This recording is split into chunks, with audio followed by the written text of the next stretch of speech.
Hula, la la, hula la la la la la la la la. Ndini kingi wacho, vauzi ndakasimba ine segejo,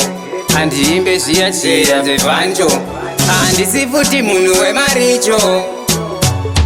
Ndati ukaze mubheiti ndauya nhasi ndati ndiri heavyweight, ndiri kugarira ndati pamabhiti, ipapo tatorera futi pamastriti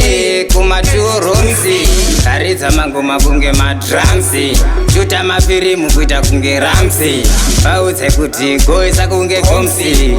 ikoko kubhizi kefi, totambisa vanhu kuita kunge phevi, ipapo wamwe nditi zikevi, chamba ndangochiita karevi, nikuda pamakapitele vhivi, ndoimba vanhu orova majaivhi, king wacho freestyle live,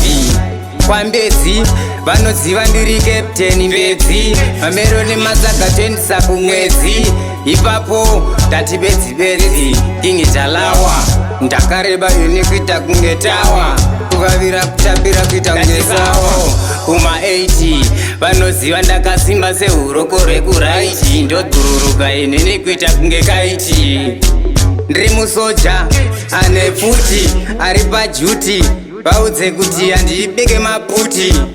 ndangoti inzai mafia, ndiri musoja ndine chombo chekurashia, ndiri mundende handisi meshia, ndasimisa naMS gomarara krosha, inzai mafia, ndiri musoja ndine chombo chekurashia, ndiri mundende handisi meshia, ndasimbisa naMS gomarara krosha, saka ndati freestyle Friday, koma ndichifraya isu everyday,